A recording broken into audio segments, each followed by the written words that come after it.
Alright, y'all see what we got going on here today. Now word is the Alphabet Boys allegedly caught the cat who sent shells at Yo Gotti brother last month. So with that, they want Yo Gotti moms to identify the dude who sent up Big Jook, since her and the security guard was the closest to Big Jook at the time the whole situation went down. And at the time, she even stated herself she couldn't really see what was going on, cause she was trying to duck for cover. Understand what I'm telling y'all? Yo Gotti mom thought she was gonna get sent up. She said she didn't even know Big Jook got shelled up until her daughter, Yo Gotti's sister, yelled out they got Big Jook. And that's when everybody turned their attention towards Big Jook to see if he was still breathing. Again, by the camera footage in that parking lot where Yo Gotti family had their uncle's memorial service at, shows how that white SUV circled that parking lot like 6 times, basically waiting for Big Jook to come out. And when he did, it was reported that Big Jook had 22 shells sent at him, just like young Dolph. Matter of fact, speaking of Dolph, a lot of folks believe that's why Big Jook got sent up, because Big Jook had it out for young Dolph and everybody knew that, even Yo Gotti. See, Big Jook and Black Youngster were the main ones perpetuating a beef between PRE and CMG, to the point where folks had to choose sides because of Big Jook. He was the one telling guys not to hang around CMG if they were still cool with young Dolph. And how I know? Cause you got guys like Grove Hero and Zedzilla. They both spoke on that before. See, Grove Hero said he was doing comedy shows for both CMG and PRE affiliates for a few months straight. And the only one who seemed to have an issue with that was Big Jook. Even ex-CMG artist Zedzilla, he basically said the same thing about Big Jook, where he let it be known the time Dolph declined that joint venture deal with CMG and Endless Records, that had Big Jook heated. But Zebo wasn't tripping cause he respected young Dolph's decision to do his own thing and be the CEO over his own label. But because Big Jook came up with the idea to bring all the rap labels in Memphis to the same table, he took it personally when young Dolph declined his $10 million joint venture deal in order to partner with the other labels. If y'all been paying attention from the beginning, it's crazy how all this back and forth between PRE and CMG is strictly based off the jealousy of Yo Gotti brother Big Jook. I mean, dude thought because he was making major moves in Memphis that he was able to dictate the growth and development of Paper Route Frank. That's why once Dolph got PRE off the ground, he wanted all his artists to have majority ownership of their own intellectual property. We talking about Dolph gave each artist they publishing and masters with no hesitation. Cause Dolph knew he wasn't gonna run PRE like Yo Gotti and Big Jook ran CMG.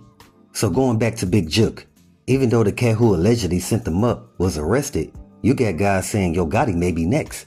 Just like you had guys saying young Dolph artist Kenny Money had goons pressing him for celebrating Big Jook's untimely demise. See, what a lot of people don't realize is Robin, Yo Gotti's sister, has been very involved with checking on progress in the MPD investigation since Big Jook was set up.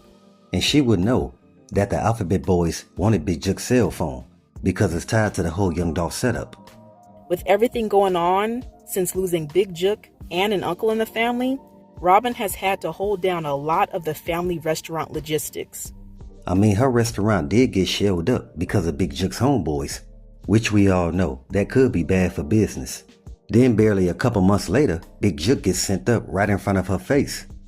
Now, although the whole family is grieving, there are many business ventures that must be maintained, and Robin has been taking on a lot of that.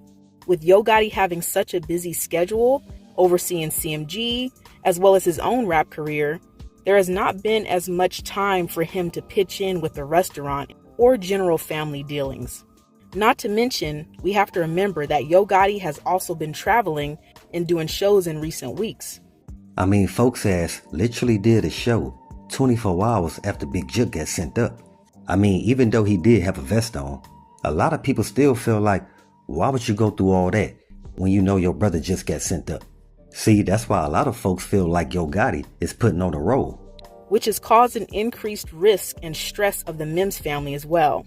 And sources say that the whole Mims family and close associates have been growing more and more impatient with the pace of the Big Jook investigation. Because from their perspective, the more and more time that passes by since the time of the setup, the less likely it's going to be that the real suspects are captured. So they basically handling this whole Big Jook situation like they did the whole young Dolph case. And we all have to take into account the history of this family. We must keep in mind that Big Jook, Yo Gotti, and Robin were a close-knit sibling group throughout their entire lives, so they depended on one another for supporting each other's goals and being there for their mother as well as their extended family. So now that Big Jook has been sent up, the whole dynamic of their family group has shifted. Similar to Young Dolph's family, at least they still got Yo Gotti, while Young Dolph, he was the only one in his family creating generational wealth.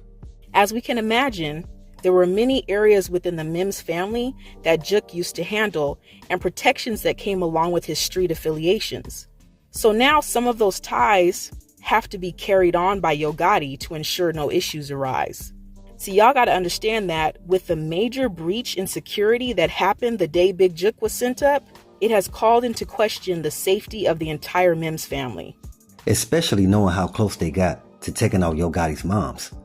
There were certain members of the street community that had been tasked with protecting Big Jook, who completely failed the mission the day that the uncle's funeral happened. So now sources say that there has been a great deal of evaluating happening as it relates to Big Jook's setup from start to finish, because the Mims family, including Yo Gotti and Robin and their mother, are wondering who dropped the ball, where was the breach in security sourced from, and who would gain and benefit from this sort of occurrence happening. And at this point, Yo Gotti and Robin are forced to consider all the angles, including the possibility that the Big Jook setup was an inside job. Because if it was, then the question becomes, who within CMG or Big Jook's street affiliate group had motive to allow Big Jook to be left vulnerable the day that he was sent up? Who would have more to gain from Big Jook's demise than from his progression? Also, with everything happening lately, sources say that there are very few affiliates that Yo Gotti and Robin can trust. The entire family is keeping a close eye on new developments regarding the Big Jook deletion investigation because they want justice to be served. Now, don't get it twisted. Yo Gotti mama, she an OG out there in the Memphis City streets. So trust me, she was highly aware of the beef between PRE and CMG. It's been mentioned that some law enforcement officials have reached out to Yo Gotti and Robin's mother regarding the case. It seems that within the discussion that the feds had with Yo Gotti's mother, there are hopes for progress towards identifying suspects. Robin has also been supporting her mother during these communications to make sure that her mom's not overwhelmed with juggling everything. There has been a lot of pitching in to fulfill the large role that Big Jook had within the family. Because as we know at this point, Mama Mims is grieving and dealing with a whole lot of business on the back end related to the passing of her brother on top of her son Big Jook. Also recently, there has been a lot of work put in to Big Jook's memorial and making sure that it commemorates his life the way that the Mims family sees fit. But as the year progresses, we will keep a close eye on new updates with Big Jook's case, as well as any domino effects that happen for the Young Dolph case as well.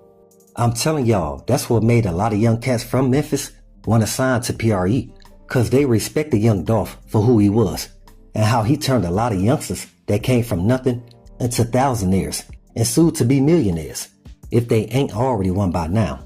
That's why we gotta pay our respects and say rest in peace to one of the realest and illest to come from Memphis. That's Dolph. Folks really stood on paper route business. And what a lot of folks don't know is, Dolph also helped bridge the gap between North and South Memphis, cause the two sides really wasn't getting along for some time, until Young Dolph started doing music with cats all over Memphis. And he would put those songs on his mixtapes to give the local rappers from Memphis more notoriety. And what's crazy is, Dolph never charged anybody from Memphis for a feature. I mean, y'all can even ask guys like Yo Millionaire, Zilla, BEO Lil Kenny, and even Moneybag Yo. They'll all tell you, if they wanted a feature from Young Dolph, all they had to do was ask. Which goes back to what I was telling y'all before, and that's Dolph didn't have a problem in assisting guys to put themselves in position where they can properly provide for a family. And that's the reason why folks like Dolph and Nip will forever be missed. For one, because they stood on business, and also because they both were a big enough hope for a lot of folks that didn't know which way to go. So no, when we remove guys like that from our community, we just limit our own growth. So with that, always be aware and always stay prepared. But hey, we got more in store. As always, y'all know what it is. Y'all know what it's worth. Let's get this merch. Subscribe to the PDH Network.